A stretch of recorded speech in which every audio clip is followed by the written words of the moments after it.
All right.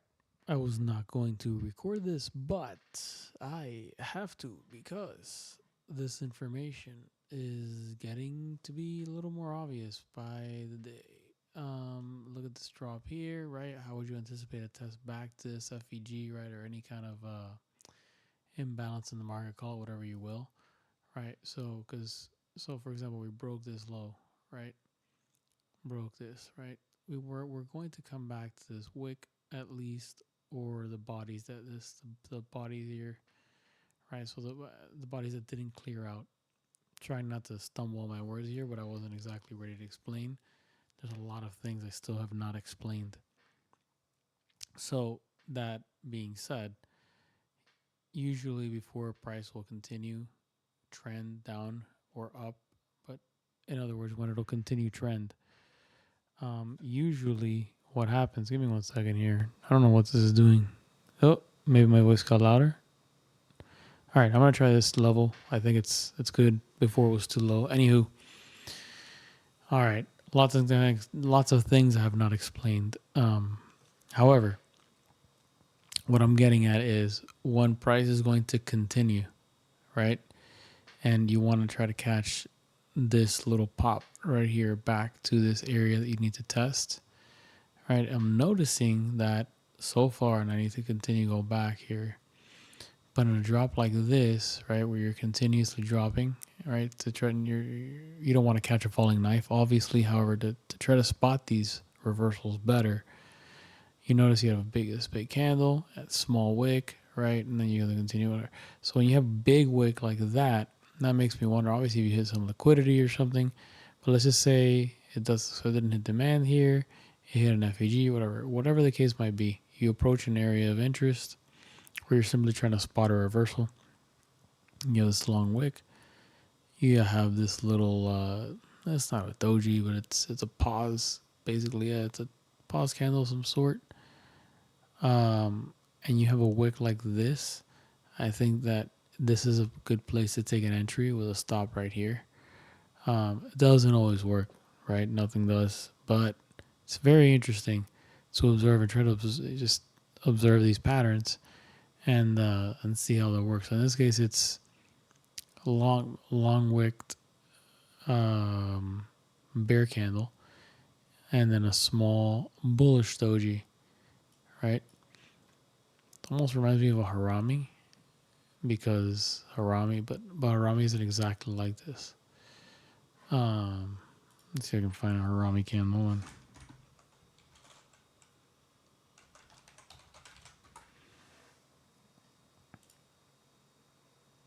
bullish harami. Oh, actually, damn, really? Okay, copy image.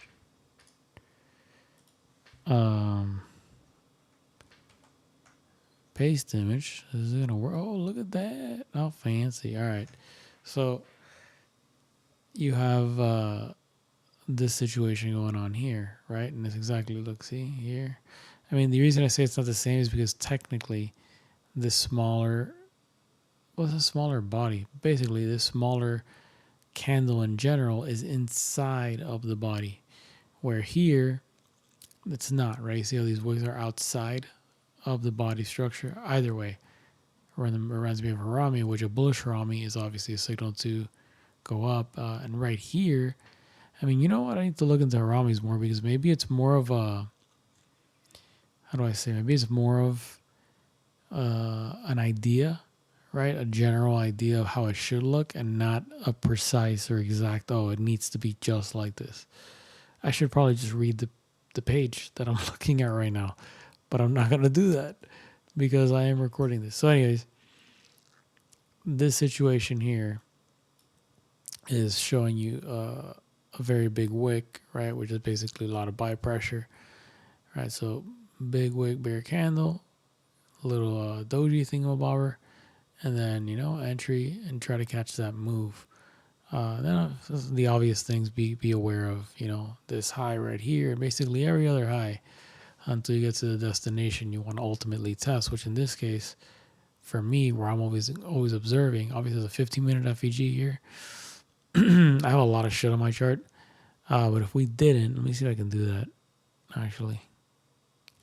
Yeah, perfect. Look at that. Pure price action. So right here, you can see that this is the structure we broke on this move.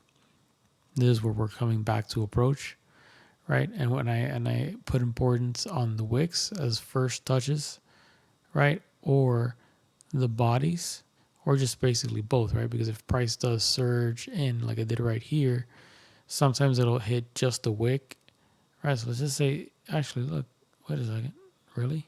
Hold on, 1 second. I'm gonna just expand this 5 minute chart. See, this is stuff right here that you just sit here and observe how price moves, and uh, you'll learn about price action. Yeah, actually, look at that. Well, perfect example was about what I was about to explain, right? As price was going in, when it broke that low, it immediately came back to do what? To take out this liquidity right here. Sweet. That's pretty cool.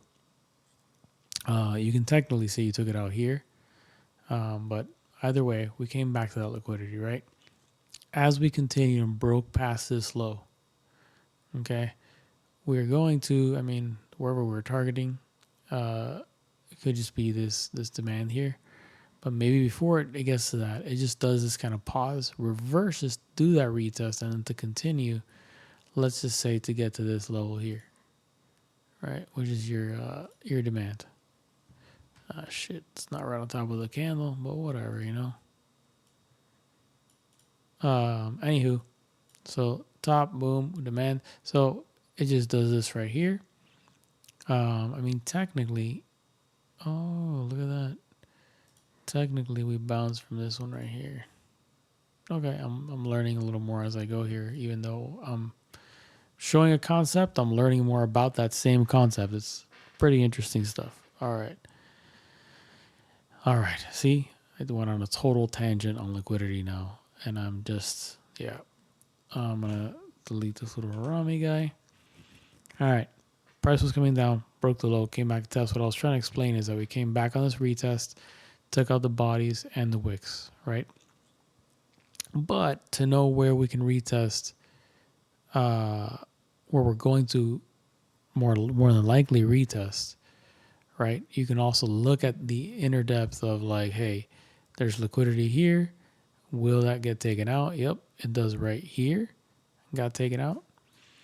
And so, and by taken out, what I mean is it's the market has respected that level and said, hey, this is where I accept that I'm retesting that low that we broke, but there's steps to that, right? So this is step one is to take out this wick. Step two is to take out that wick.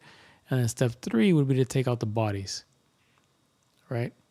So anywho, that's how I'm explaining. So from here, now again, we can do a deeper retest always into either an FVG, so it's just any gap that's present, right? But in that impulse, you can also, what I'm trying to say is the extreme of this pullback, even if it will continue, can reach all the way back here. Now, something that, no, it didn't really get there. But something that I'm noticing is that technically speaking, right, if we're looking for a move, so at first, this whole video started because I was trying to show how you catch these little reversals. Now I'm getting into continuation, but continuation is usually based on structure, on market structure. And in this case, what I find interesting is that technically speaking, these bodies closed above these bodies, not necessarily above the wicks, but they did close above these bodies. So a couple things can happen here. This could just be a sweep of this area to respect it. Give me one moment here. I'm drinking something. Yeah. All right. So this retest here, right, could just be a sweep to then continue down, right? Or it could be a sweep to come down respect this demand right here, maybe get a little fuzzy in here, but anyways, respect this demand, right, and build on that demand to break up higher into this high, if that makes sense. So I will say we're gonna go into the future for a second, right? If we don't fly out of here and test here, right, we're gonna continue, right? Because this, instead of being, even though it's a structure shift, let's just say it's like a sweep, then you basically look to the downside, right? And then this would be your target, if that makes sense. All right. So if we're gonna continue the upside, right? So let's just say you're boom, boom, boom, right? We had a prior high right there. Let me delete this sucker.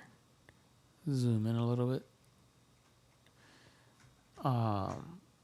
And I'm just baby stepping here. So if you gotta skip over this, go for it. But I'm just baby stepping for a second. So you see how we closed above this prior high, right? Now that's important because as we shift to structure, so you had a higher low, higher high. Then we had just a low. Then you had a high, and then you broke structure, right? So now you did that. Okay, you're looking for price. Dude, I'm losing track here. Give me a second.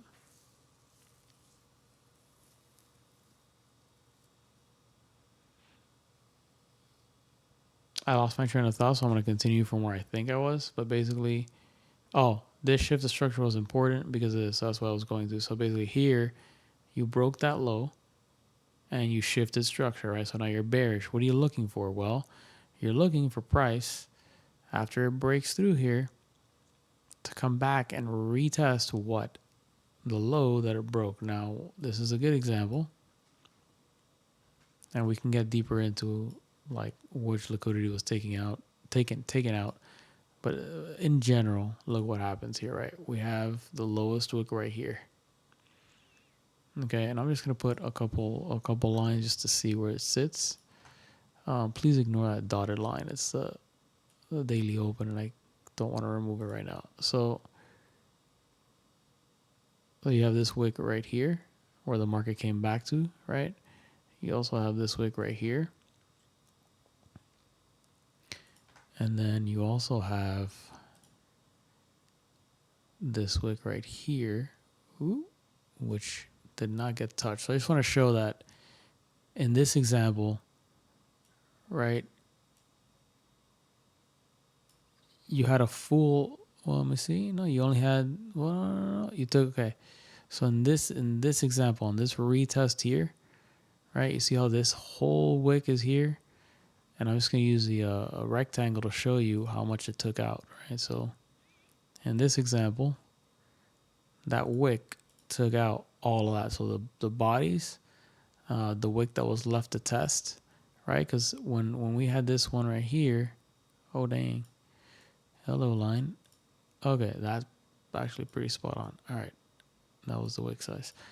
When market came back and this bullish candle here hit, see, it wicked it right there. It said, okay, cool. Market came back again, respected it, and from there, it went down to the next liquidity. Right. So that whole wick took out that area. Okay, cool. Over here, you're looking for that retest, and I say minimum to the lowest wick, right? Because that'll give you at least a good area to gauge. If you want to draw out the other ones to get an idea where maybe to put your stop and stuff, cool. But I'm just showing you, right? We're retesting right here. Boom, boom. So we took out these two wicks and we just left one wick floating there. A bullish candle never reached that area, so maybe that's where we're going eventually, right, on the way up. So yeah, I was showing you all that just to say that here we clearly shifted structure. Then we made another high that then became lower high, lower low, right, which is ginormous. Then here, right? You did lower high, lower low, right? You have a lower low here. So this would be your lower high. Now, this is important because technically here we shifted. We closed above the bodies, right? We closed above that body high. It shows intention to continue higher because once you have a shift of structure, you're looking for the trend to continue in that direction, right? In this case, you could call it a reversal, but it doesn't always happen, right? And so you could just have a sweep of this area where people are now getting in and getting excited to get in, and then they basically get taken out, right? Because they're being faked out. So yeah, so ideally, let me see something here. Now we're getting into like deeper, like how you could determine things. This is gonna, I think, I'm gonna say it like this. It'll come down to experience and what you see in price action and what you learn that you like to use. And I say that because I personally like after this gap is formed right here on this impulse, I like, so there here you created the gap, right? Because this candle without it closing, you wouldn't have a gap. Okay, got it.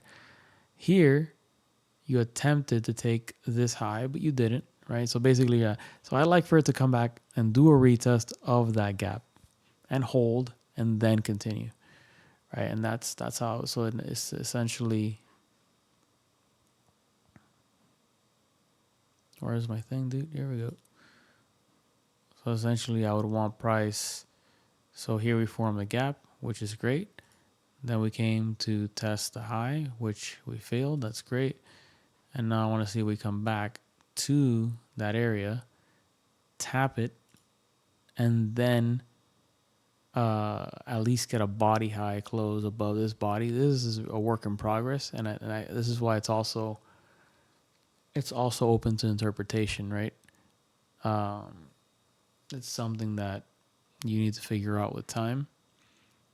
And there's a word I'm looking for that I can't find right now. But yeah, it's discretionary. That's the word, right? So this is where it becomes discretionary on how you deal with the situation. I like this. Then a body close at least above the highs to show me intention to continue higher, right? And so I would see this body close above here, and just because we body close, show a little tiny retest, and then start that push towards the upside to where, for example, you could ask me, oh, where would you target? It's a common question. Well, as I say, if we came to back to retest this after we broke structure, etc., now we're doing this, I would look minimum right to right here. Right, this is the first work we're going to encounter, going to the upside. Right, so I would look for right there.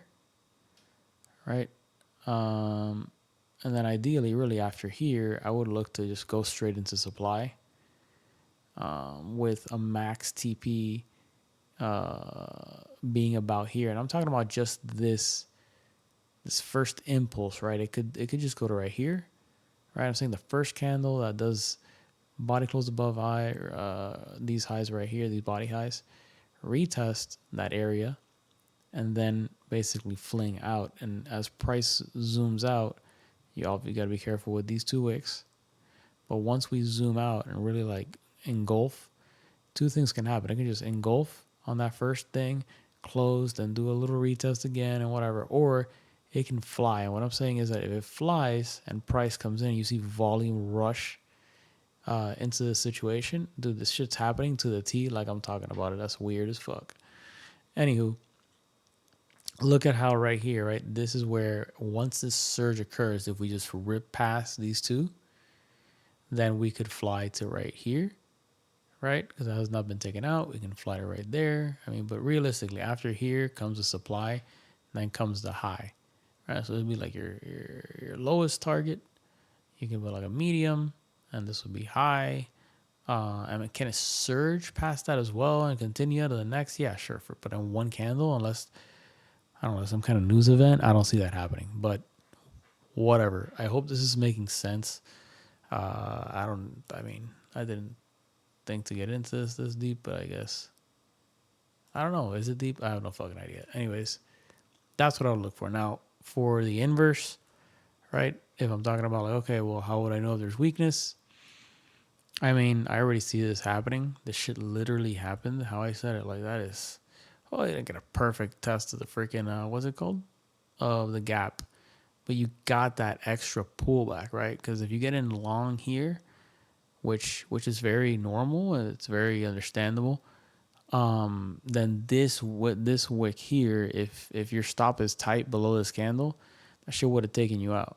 So just look for that extra sweep confirmation. And if you can, I mean, entry wise, again, is do whatever the hell you want. But what I like to do personally is two things. Again, depending on, I'm just explaining it here. We're also it's like 12:30 in the morning. But when there's volume, things change, right? You'll see price act completely differently. You're more prone to get these surges, right? So right now, again, see, I said, so be careful with here and here, right? You have to be conscious that there are two highs here that have not been taken out, but that's the idea is on this surge to take them out and continue higher. So entry wise, with good market conditions and volume and etc. And I also use Bookmap too, which you don't need, but anywho, market conditions show that there's a lot of volume.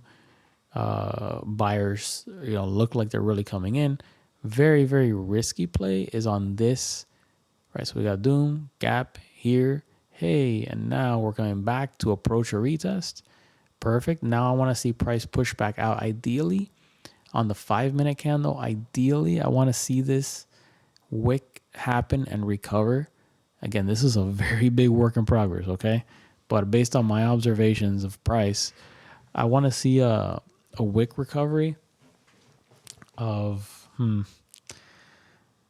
say maybe it could be 30 seconds, right? But at least within the first minute to minute and a half of the 5-minute candle to then show you to see after that, you can gauge the rest of the 3 minutes of that, right? The 5-minute, you can gauge to see if there's enough momentum left in there for you to get in early, right? So let's say wick forms here. Let's just say first 30, 45 seconds, or even if, I mean, sooner, whatever. So we start pushing, pushing, pushing, pushing. On low volume, it'll take longer. And then you start to get that rise, right? As you get that rise and you approach here and here and you're just looking, right, at where these levels, you start to see price push and you see it hits here a little bit, but this candle hasn't closed yet, right? Still in, let's say, in the last minute of the 5-minute, and it does a little thing, and all of a sudden you see that surge again. And I'm explaining it to you without Bookmap. That way you can just visualize. But like kind of like you see here, right? You're going to hit this high. What's going to happen at that high? Ooh, look, you see that? You see that surge, right? So that's what you want to see. And then pay attention, at least I pay attention to the countdown, right? Because, yeah, it's just seconds, right? But no, it's not. It's every minute inside of that 5-minute candle. So right now we're closing the 4th minute, going down to the 3rd. Come on, dude. I want to see that close above the high, ideally. Why? Because it's telling me that on the 1-minute chart, see, like, oh, this is good so far. On the 1-minute chart, we are still holding strong, right? There's still volume in there. And we just started this minute. So within it, there's 30 seconds. You don't have to get this deep. I'm just explaining how you can visualize a lower time frame without having to have that chart loaded and possibly even get confused by it. So you can do whatever you want. Just giving you ideas. So from this, right, if now we start approaching, let's say, the last minute, and you're seeing that it's holding strong above there, right, even just looks like it's just going, then you can say, okay, last 30 seconds, you see it. I mean, again, you can just gauge how price moves. and you can gauge what is this called? Yeah, how likely you are to continue with this. Like here, I mean, it's not looking great. Doesn't mean you get out, no, but you do what you want. This is discretionary, right? Figure this stuff out, what you like, what you don't. What you start to learn is that you have to hold, for example, this high right here, right? We broke, closed above, and now we're retesting that high. This is a deeper retest than I would like, personally. So I would be protecting my capital. If my entry was, let's just say here, I'd probably get stopped right there, break even. I'm cool with that. Are you cool with that? I have no idea. This is where you got to figure out what you want to do. And if you took that early entry, that was very risky. So I would say this is the riskiest entry as it's forming. You also have this entry here where your stop clearly would be below the wick or below the body, right? Whatever your risk is appropriate to, and you have to size properly, etc. So here, this is not bad because you're closing above here. However, not this high, so you gotta clear this high as well.